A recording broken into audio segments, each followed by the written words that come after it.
मैं तो एक बात कहना चाहता हूं साथियों कि आपका देना मैं कभी दे नहीं सकता। थोड़ा बोलता बोलता अगर भावुक हो जाऊं तो उस चीज को फील ना करना, क्योंकि भैया सीधा सा आदमी हूं, भावुक भी हो जाता हूं और कई बार वाला भी मार पड़ू। और फिर विपक्ष वाले कहता है कि ये तो अग्रेसिव हो गया। अग्रेसिव में नहीं हुआ, गुस्से में मैं नहीं आया, लेकिन बात ये होती है कि जो मैं मन में हूं वो मैं कह रहे हूं।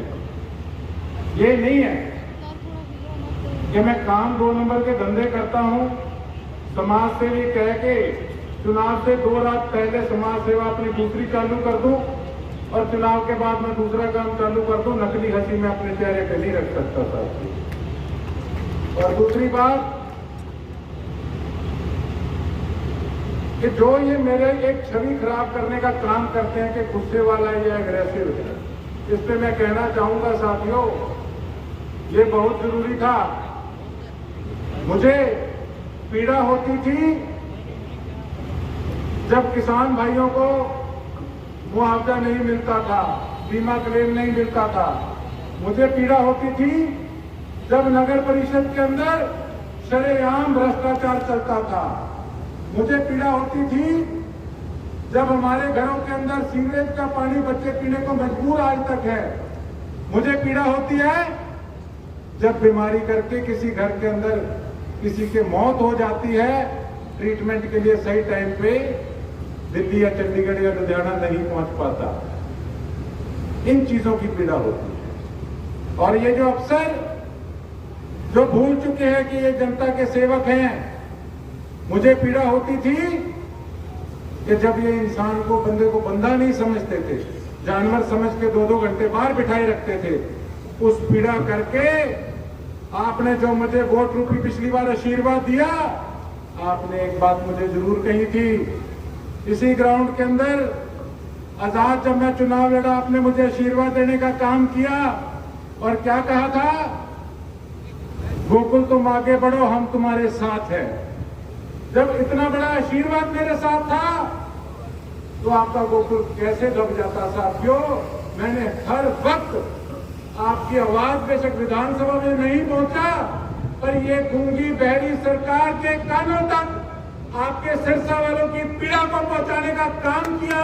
बेशक मेरे पे इन्होंने झूठे SC का पर्चा लगाया हो, बेशक पिछले चुनाव के अंदर इन्होंने मेरे पे अपहरण का केस डाला हो। साथियों, आपको पता है, कई लोग कहते हैं कि सेठिया तेरे से गलती हो गई कि पिछली बार अगर तू मंडी के अंदर पैसे बांटने वाले को ना रोकता तो शायद तो चुनाव जीत जाता। इसका कारण क्या था, कई दिनों से सट्टे वाले भाव में गोकुल सेठिया पीछे चल रहा था।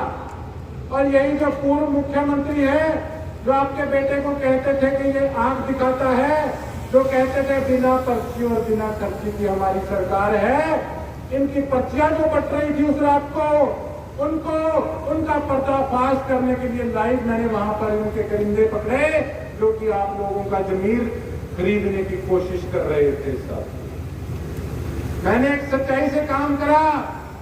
मुझे कई लोगों ने ये बात कही कि तूने पैसे नहीं लगाए, तूने शराब नहीं बांटी, तूने नशा नहीं बांटा। कहते दारू तो छोटी चीज है, आजकल तो पता नहीं नेता क्या क्या बांटने लगे दोस्तों। क्या आपको अच्छा लगता कि जिसको आप सरसा नरेश के नाम से कहते हैं, स्वर्गीय लक्ष्मण दास अरोड़ा जी, क्या उनका दोता चुनाव के समय में शराब नशा बांटता या पैसे बांट के आपका जमीन खरीदने का प्रयास करता? ये गिलोना काम नहीं किया। मुझे इसकी आज भी खुशी है। मेरे पैर डगमगाते थे जब चुनाव चल रहा था कि भैया क्या करें, कैसे करें। आज भी आपको अपने मन की बात बताऊं। आज क्या हो रहा है गांव के अंदर, शरेआम जो लोग 5 साल जिन्होंने किसानों से मुंह फेर लिया था, उस समय जब किसानों के संघर्ष की लड़ाई थी,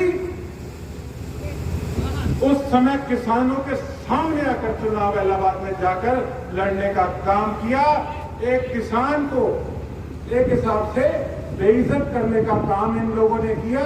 आज तुम लोगों को जाकर गट्टियां दिखाते हो कि ये इतने लाख की गट्टियां हैं और लोग देखकर लालच में आ जाएंगे। ये कहीं ना कहीं इनकी गलत फहमी है साथी। किस तरीके से विधानसभा के अंदर इन लोगों ने किसानों को काली भेड़ करने का काम किया। मैं इनको कहना चाहता हूं, इन घमंडी लोगों को, कि किसान धूप के अंदर मेहनत करके काला तो जरूर उसका रंग पड़ सकता है, पर वो सारी दुनिया का पेट पालता है। शर्म आती है ऐसे लोगों पे जो कि किसानों को काली भेड़ करने का काम करते हैं। हमें कहीं ना कहीं हमें नाज होता है कि हमारे विधायक इस तरीके के हों जो कि किसानों के लिए अपने इलाके की जिनसे शान बढ़े। और एक इस प्रकार के साथ जो लोग हैं आपके सामने, 5 साल किस प्रकार से दुख तकलीफें आप पे आई, कभी आपके बीच में आए? धन्यवाद करने भी क्या कभी बीच में आए क्या?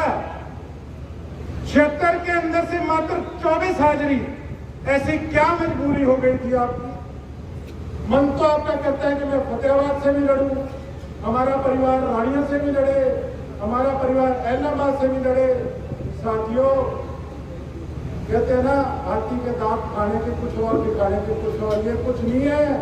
ये जो चर्चाएं चल रही है ना कि फलानी जगह से भी लड़ेंगे, फलानी जगह से भी लड़ेंगे, आज नोट कर लेना, ये कहीं से भी लड़ेंगे, ये सिरसा से लड़ेंगे, या किसी न किसी प्रकार से भारतीय जनता पार्टी पे प्रेशर पॉलिटिक्स कर रहे हैं, केवल और केवल ऐसे कैंडिडेट देने के लिए जिससे कि मेरा नुकसान हो। ये आप लोगों से डरते हैं साथियों। लेकिन इनके सारे भ्रम, इनके सारे वहम एक तरीके को जनता निकालने वाली है साथ। मेरे इनसे कोई जाति दुश्मनी नहीं है, मेरे इनसे कोई लड़ाई नहीं है, लेकिन विपक्ष के नाते मेरा प्रश्न करना भी बनता है कि आप लोगों ने आखिर सिरसा के लोगों के लिए क्या किया। नगर परिषद के अंदर जब शरेआम एक भ्रष्ट हमने अफसर पकड़ने का काम किया, आप सबने लाइव देखा, मेरे पे SC/ST एक्ट खुलवाने का काम किया, हमारे गुर्जर भाइयों को मेरे खिलाफ भड़काने का काम किया। अनाज मंडी के अंदर इन्हीं के साथी भारतीय जनता पार्टी ने मेरे पे अपहरण का पर्चा डालने का काम किया। मेरा भी मन दुखता था कि शायद मैं अकेला रह गया, पर मन में एक हौसला जरूर था कि मेरे पीछे इतना बड़ा परिवार बैठा है, मुझे डरने की जरूरत नहीं है। आप सबके हौसले से आपका भाई, आपका बेटा डटा रहा। और मैं तो एक बात कहना चाहूंगा, सियासत के अंदर कुछ नहीं पता लगता कब क्या हो जाए, लेकिन निर्णय ऐसा जरूर होना चाहिए जिससे कि शर्मिंदगी ना हो। आप एक तरफ तो भारतीय जनता पार्टी के खिलाफ पिछले 5 साल बोला करते थे, शरेआम किस प्रकार से इन्होंने किसानों को बेइज्जत करने का काम किया। चलो मान लेते हैं कि आपने समर्थन दे रखा था, आपकी कोई निजी मजबूरी होगी, लेकिन ऐसी आपकी क्या मजबूरी थी कि किसानों के सामने आपने ऐलाहाबाद जाके चुनाव लड़ने का काम किया। टंकी आंदोलन नारायणखेड़ा में कितने दिन धरना चलता रहा, एक दिन 1 मिनट भी समय नहीं मिला वहां जाके लोगों की बात पूछने को। नारियल फोड़ने से कुछ नहीं होता साथियों। आज गलियों में मोहल्लों में जाते हैं, माताएं बहनें, कईयों को नहीं पता होता MLA कौन है। कई बार हमारे भी गले पड़ जाते हैं कि हाँ जी आपने क्या किया है, हमारे देखो क्या हालात एरिया के बने पड़े। अगर कोई व्यक्ति बाहर से आता है, हमारे इलाके का हालात देखता है, तो हमें खुद को ये फील होता है कि हमारे इलाके का धार्मिक नगरी कहीं क्या हाल है। एक इंग्लिश में कहावत है, कहते charity start from home, development start from home. Development कम से कम अपनी आगे सड़क की तो होनी चाहिए। आप डेवलपमेंट बाहर जाके देख लीजिए क्या है। उसके साथ साथ चलो जो अपनी करनी का भुगतेगा वो भुगतेगा व्यक्ति, हमने अपना देखना है साथी। आज हमने आयोजन रखा है, हमने अपनी रणनीति बनाने के लिए आयोजन रखा है। जो इन्होंने करा वो करा, जनता अपने आप देखे। और मैं एक बात कहना चाहूंगा साथियों, आज ये जो गुट्टियां दिखाते हैं ना, वो गुट्टियां कैमरे में इसलिए दिखाते हैं क्योंकि लोगों को इन पर विश्वास नहीं है। ये कहते कुछ और है, करते कुछ और है। कवरपुरा की कुछ गाड़ियां थी, पिछले चुनाव से पहले वहां पे सड़क बनवानी थी, पहले माल घेर दिया और चुनाव के बाद रातों रात जब उठवाने लगे तो गाड़ी वालों ने इनके जो लोग वहां चले थे उनको पीटा। यार इस सब तुम गिर चुके, थोड़ा सा लोगों को भी बदलना। और मेरे पास रात एक व्यक्ति आया, कहता एक हमने कोई धार्मिक प्रोग्राम कराना है, आप बताओ आप क्या दोगे। मैं कहा मैं श्रद्धा अनुसार जो दे सकूंगा मैं जरूर दूंगा अपनी मेहनत की कमाई में। कहता लाख रुपया दोगे तो बुलाएंगे। मैं कहा भैया 5 लाख देने वाले में बैठे, फिर मेरे कहने के काम है। कहते नहीं बुलाना हमने आपको। मैं कहा भैया लाख रुपया देने मेरे कहने है, तो उसी की बात है, ना मेरे अन्य के खाए ना मेरे पिताजी के खाए ना मेरे कहने खाए। तो मैं तो भैया सीधी बात है, सेवादार आदमी हूँ आपका, ये बहुत बड़े आदमी है, इनसे टक्कर लेना मेरी औकात नहीं थी, आपने मेरी औकात बना दी। उसके साथ साथ मैं एक बात और कहना चाहता हूँ, बुरा ना मानना, बड़े फोन आते हैं सुबह से लेकर रात तक। 5 साल अगर मैं फोन कहीं नहीं उठा पाया तो मैंने कॉल की, मेरे साथी ने कॉल की, पूछा क्या बात है, हर संभव प्रयास किए। बड़े काम थे जो देखो जी चीफ मिनिस्टर, मंत्री, एमएलए भी नहीं कर सकते, मैं तो उनके आगे चीज ही क्या हूँ, पर मैंने अपनी तरफ से प्रयास किए। भैया चुनाव का समय है, फोन कभी उठे ना उठे इस चीज का बुरा ना मानना। मैंने कहीं गोवा नहीं जाना, मैंने कहीं गुड़गांव नहीं जाना, मैं आपका बच्चा हूं, आपके बीच में रहूंगा। मैंने देखा है जब चुनाव शुरू होता है किस तरीके से भगदड़ मच जाती है। भगदड़ मच मचाना साथियों, पिछली बार चुनाव आप भगदड़ करके हारे, और पिछली बार तो ऐसा चुनाव रहा, मेरे रूह कंधे हार के नहीं खड़े होते।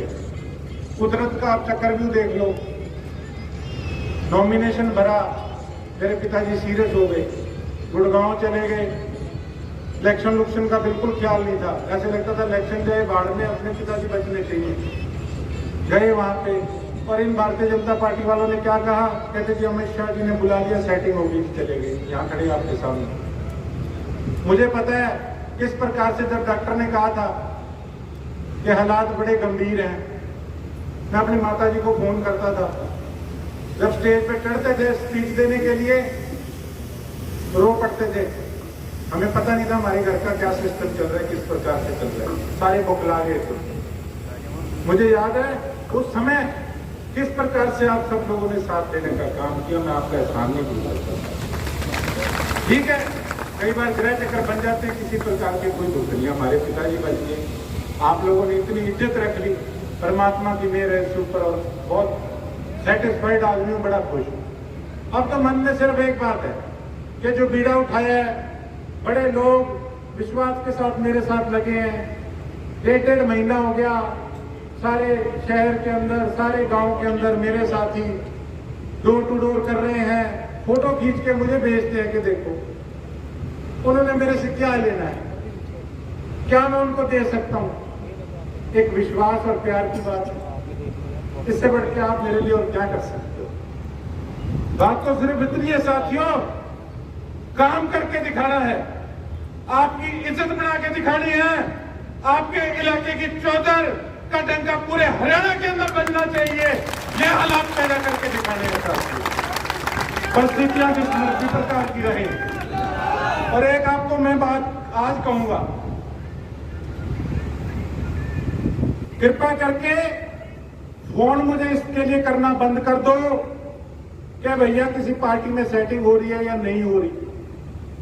काफी लोग तो आज ये देखने आए होंगे कि कोई सेटिंग हुई है या क्या। यहाँ पे हमारे पत्रकार साथी भी न्यूज को पूरा हाईलाइट करने के लिए तो बड़ा धमाका होगा। मैं कहा मेरे को ना धमाके में उड़ा देना कहीं, और ये मत सोचना कि कोई धमाका नहीं हुआ तो आज मीटिंग का मजा नहीं आया। देखिए ऐसा है, आपका बेटा हूं, आपका भाई हूं, आपने उंगली पकड़ के मुझे राजनीति के अंदर चलना सिखाया है। मेरे पे विश्वास है या नहीं है? नहीं है तो क्या बोला नहीं है? पिछले नहीं बोले है या नहीं है साहब? तो जो मैं निर्णय लूंगा मेरा साथ दोगे? दोगे? कौन दोगे? कोई बात नहीं, मुझसे ना पूछना, जो होगा हफ्ता 10 दिन पड़े, सारी रणनीति जो है आपके सामने होगी। पर एक बात कहना चाहता हूं, पिछली बार चुनाव के अंदर भी काफी साथियों ने हाथ खड़ा किया था। जब मैंने कहा बताओ ओखली में सिर क्यों कौन दूं, कहते ना ना ना ना 20,000 वोट को नहीं आएगा, रहने दे। कहीं ना कहीं हमें अपने आप में एक कॉन्फिडेंस दी थी। लेकिन आप मेरी बात मानो, पिछली बार जो आपका ग्राफ था, 5 साल आपके हौसले से आपके भाई ने भी काम किया, मेहनत की है, मुझे पता है कि इस ग्राउंड में उस समय जब मैं चुनाव में हम खड़े हुए थे तब क्या तादाद थी और आज क्या तादाद है, मैं भली भांति इस चीज से वाकिफ। और मैं नब्ज भी सारी देख रहा हूं कि क्या सिस्टम चल रहा है। और उसके साथ साथ मैं एक बात और आपको कहना चाहता हूं, देखिए राजनीतिक परिस्थितियां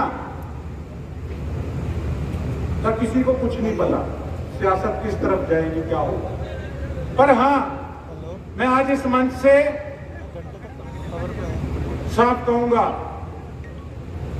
कि इंडियन नेशनल लोकदल पार्टी ने, अभय सिंह चौटाला जी ने भी, उनकी टीम के एक एक साथी ने आज तक मेरा पूरा जोर शोर से, तन मन धन से मेरा साथ देने का काम किया है।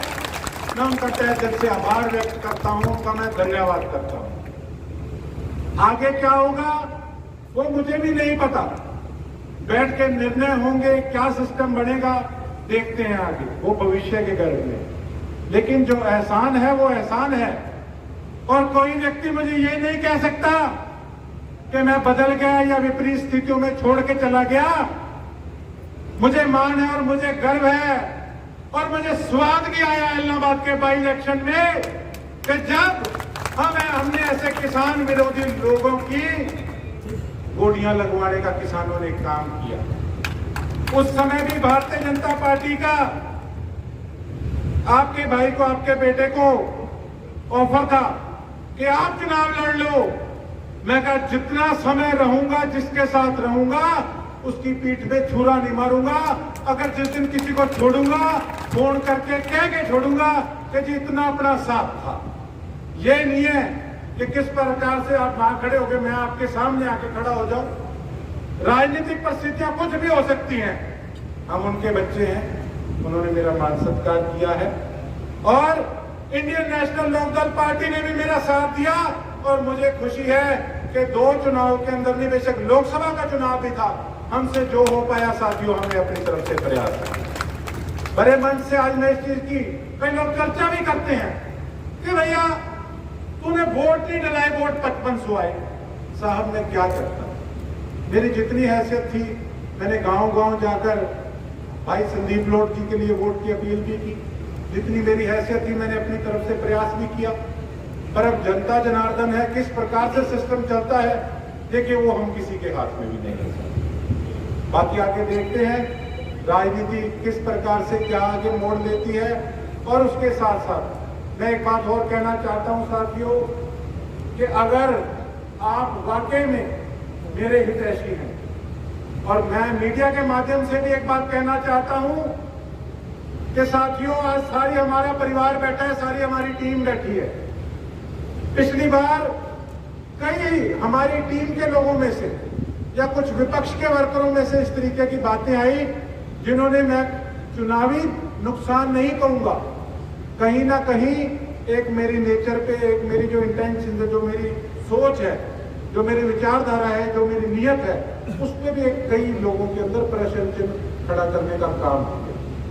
अगर किसी व्यक्ति ने कहा कि हम फलानी बिरादरी के हैं और हमने किसी फलानी बिरादरी से बदला लेना है, फलाना करना है, ढिमकाना करना है, तो वो गोकुल सेठिया का हितैषी नहीं, वो मेरा साथी नहीं होगा। साफ कहता हूं, मेरे लिए 36 बिरादरी एक समान है। मैंने अगर किसी के घर के आगे सीवरेज का ढक्कन उठाने का काम किया तो मैंने ये नहीं देखा कि इस गली के अंदर कौन सी बिरादरी के कितने लोग रहते हैं। तो मैं तो 36 बिरादरी के साथ चलने वाला व्यक्ति हूं।